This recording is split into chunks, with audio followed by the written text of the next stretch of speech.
Little Red Riding Hood. Little Red Riding Hood. Pictures by Zillum Lesko. Whitman Publishing Company. Long, long ago, a little girl lived with her mother and father in a cottage near a dark woods. Although it wasn't her real name, she was called Little Red Riding Hood, because everywhere she went, she wore a little red cape and hood. Red Riding Hood's father was a woodcutter. Every day he took his axe into the dark woods to work. Every day the little girl helped her mother tidy the rooms in the cottage and make good things to eat. One day Little Red Riding Hood's mother said, "Take this basket of goodies to Grandmother. She is sick, and they will make her feel much better." The little girl loved to visit her granny. "May I stay a little while?" she asked. "Perhaps I can help her." "You may stay until sunset," said her mother.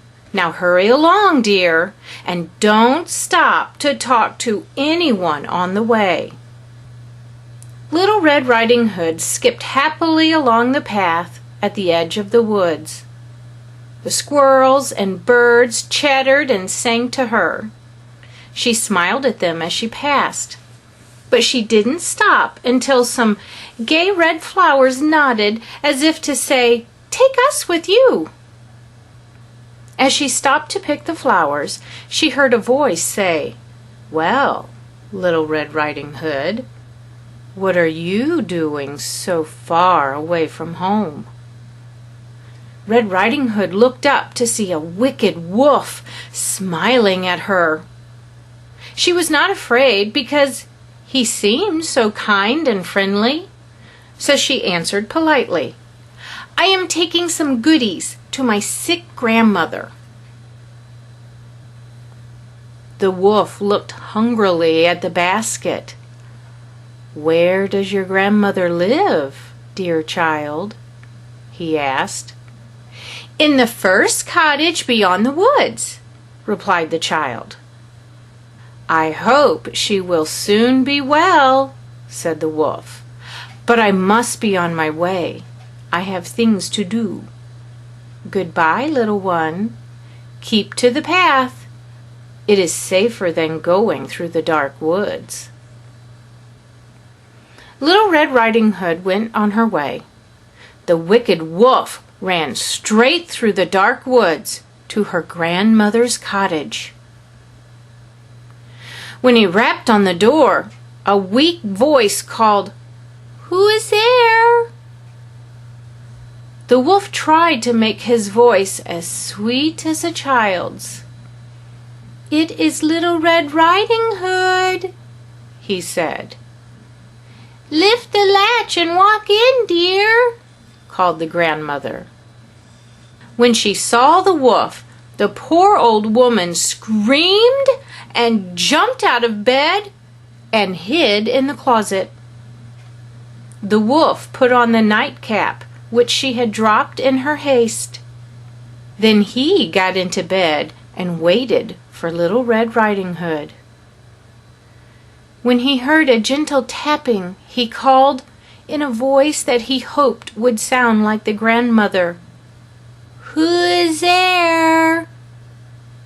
"It is I, Granny," answered the little girl. "I have a basket of goodies for you." "Lift the latch and walk in, dear," said the wolf, and he pulled the covers up around him. Little Red Riding Hood was not surprised to see her grandmother in bed, but she was surprised to see her so changed. "Oh, Grandmother," she cried, "what big ears you have!" "The better to hear you, my dear," said the wolf. "And your eyes are so big," said Little Red Riding Hood. "The better to see you," said the wolf, and he pulled the covers higher about his head. "But grandmother!" screamed the frightened child. "What big teeth you have!" "The better to eat you!" roared the wicked wolf as he sprang out of bed and ran toward the little girl. Now the wolf had forgotten that woodcutters were working nearby. They heard the child screaming.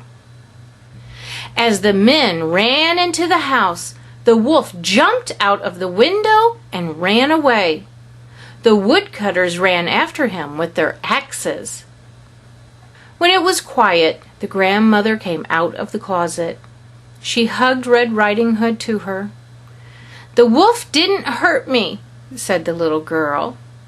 "Come, Granny, let's have some of Mother's goodies."